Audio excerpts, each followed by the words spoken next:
मेरी बड़ी बहन सुनीता की शादी को 1 साल हो गया था। दीदी बहुत सुंदर हैं और जीजाजी भी बहुत जिज्ञासु हैं।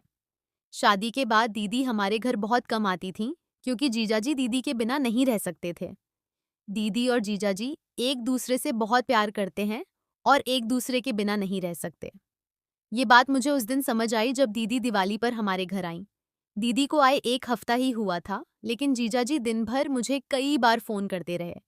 दीदी अक्सर उनसे पूछती थीं कि वो इतनी जल्दी कैसे आ गईं, उन्हें कुछ और दिन रुकने दीजिए। लेकिन आप भी तो मुझे फ़ोन करके इस तरह बात करती हैं कि मुझे भी आपकी बहुत याद आने लगती है। एक दिन दीदी जीजाजी से बात कर रही थीं, तभी मम्मी आईं और उन्होंने मुझे बुलाया। मम्मी ने दीदी को कच्छ बुलाया था क्योंकि दिवाली की मिठाई, चिवरदा, माव करंजी आदि बनानी थी। शाम तक हम सबने मिलकर सारी चीज़ें तैयार कर ली थीं और बाकी मिठाई अगले दिन बनानी थी। शाम हो चुकी थी और मैं खिड़की से बाहर देख रही थी, तभी मैंने देखा कि जीजाजी वहां स्तब्ध खड़े हैं। मैंने झटपट दीदी को बुलाया। दीदी आते ही स्तब्ध होकर बोली, तुम स्तब्ध होकर यहाँ आए हो? मुझे लगा तुमने भी फोन पर यही कहा था। इसी बीच मम्मी भी आई और बोली, दामाद जी आपकी कोई खबर नहीं है, बिल्कुल भी नहीं। अगर आपने मुझे पहले बताया होता तो हम आपकी सुरक्षा के लिए इंतजाम कर लेते। जीजाजी ने कहा, नहीं सास माँ, मैं काम से थक गया था, इसलिए सोचा कि आपसे मिलने आ जाऊं। मम्मी ने कहा, अभी जाने की बात मत करो। अगर अभी आए हो तो खाओ, पियो, ये आराम करो और कल जाना। मैं तुम्हें अभी जाने नहीं दूंगी। जीजाजी ने कुछ नहीं कहा और मैं भी समझ गई कि जीजाजी जाने के लिए नहीं आए थे। इसी बीच दीदी पानी लेकर धीरे धीरे जीजाजी को पानी पिलाते हुए फॉस्फोस के पास आईं। मैं अच्छी तरह जानती हूँ कि तुम कैसे आए थे। मेरे बिना तुम 1 हफ्ता भी नहीं रह सकते। जीजाजी मुस्कुराए और बोले, तुम ही हो जो ऐसे सोते हो। दीदी मुस्कुराते हुए आईं और वहां से चली गईं।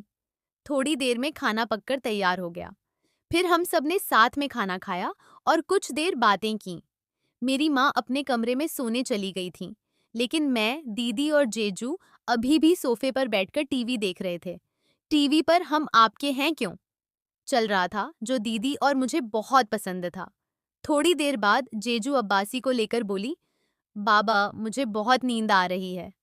दीदी मुस्कुराते हुए बोली, तो जाओ, ठीक है, मैंने तुम्हारे कमरे में पलंग लगा दिया है, ये आराम कर लो। बाल देखकर बाद में आती हूँ। मैं जेजू का चेहरा देखना चाहती थी। थोड़ा सा खींचकर वह तुम्हारे कमरे में चली गई। दीदी और मुझे थोड़ी बेचैनी हो रही थी, लेकिन हमने कुछ नहीं कहा। हम दोनों फिल्म देखने में मग्न थे। तभी दीदी ने थोड़ी देर बात की और मुझसे कहा, गुड़िया, मुझे भी अब नींद आ रही है, मैं भी सोने जा रही हूँ। मैंने उनसे कहा, दीदी अगर आप भी चली गईं तो मुझे भी नींद आने लगेगी। आपको पता है मुझे रात में अकेले नींद आती है। दीदी थोड़ी चिंतित हुई और बोली, मैं थोड़ी देर रुकती हूँ। उसी समय जीजू ने कमरे से आवाज दी, सोनिता मुझे पानी चाहिए। दीदी ने मुझसे कहा, रुको डॉली, मैं तुम्हारे जीजू को देखकर आती हूँ। मैंने कहा, ठीक है, लेकिन जल्दी आना। फिर दीदी रसोई से पानी की बोतल लेकर जीजू के कमरे में चली गई। मुझे लगा कि दीदी अब आ जाएंगी, लेकिन 5 मिनट बीत गए और दीदी नहीं आई। पूरे घर में मुझे कोई नजर नहीं आया, इसलिए मैंने दरवाजा खटखटाया और दीदी को बुलाया। थोड़ी देर बाद दीदी कमरे से बाहर आईं। उनकी साड़ी थोड़ी अस्त व्यस्त थी, बाल बिखरे हुए थे और वे इधर उधर घूम रही थीं। मैं चिंतित हो गया और दीदी से पूछा कि उन्हें इतनी देर क्यों लग गई। मैं थका हुआ महसूस कर रहा था। दीदी मुस्कुराईं और बोली, अरे कोई बात नहीं, तुम्हारे चाचा को बहुत प्यास लगी थी, इसलिए पानी देने में थोड़ी देर हो गई। इसी बीच चाचा कमरे से बाहर आए और बोले, अरे मेरे फोन की बैटरी खत्म होने वाली है, क्या तुम इसे चार्ज कर दोगी? दीदी ने जवाब दिया, ठीक है, देखते हैं, तुम यहीं रहो। लेकिन चाचा ने कहा, अरे तुम ले लो, मैं कमरे में इंतजार करता हूँ। इतना कहकर वे वापस कमरे में चले गए। दीदी मेरे कमरे में गईं और वहां से मेरा फोन चार्जर उठाया और चाचा को देने के लिए उनके कमरे में चली गईं।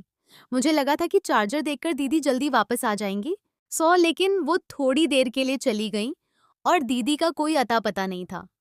मैंने दीदी को जोर से आवाज दी, पर किसी ने जवाब नहीं दिया। कोई जवाब नहीं आया। मैं समझ गई कि सैयद दीदी अपना फ़ोन चार्ज करके उसकी बैटरी बर्बाद कर रही होंगी। मुझे थोड़ी थकान महसूस हो रही थी, तो इसलिए मैंने टीवी बंद किया और अपने कमरे में सोने चली गई। पर मुझे नींद नहीं आई, इसलिए मैं बिस्तर पर लेट गई और फ़ोन खेलने लगी। लगभग 1 घंटे बाद मेरा फ़ोन मिला। उसकी बैटरी खत्म हो चुकी थी। अब मैं चार्जर को इधर-उधर साफ करने लगी। तभी मुझे याद आया कि दीदी मेरा चार्जर ले गई थीं। अब मैं सोचने लगी कि क्या मुझे चार्जर लेने जाना चाहिए या नहीं। मेरी तबीयत ठीक नहीं थी और मैं ऊब भी रही थी। इसीलिए मैंने सोचना शुरू किया कि मुझे जाकर देखना चाहिए कि जीजू के फ़ोन में कितनी बैटरी है। लेकिन यही विचार मेरे मन में बार-बार आ रहा था कि मुझे कमरे में जाना चाहिए या नहीं। मैं बहुत ऊब रही थी और फ़ोन के बिना खेलते-खेलते थक गई थी। आखिरकार मैं चार्जर लेने के लिए जीजू और दीदी के कमरे में गया और निकल गया। जैसे ही मैंने दरवाज़ा खोलने की कोशिश की, वह अंदर से बंद था।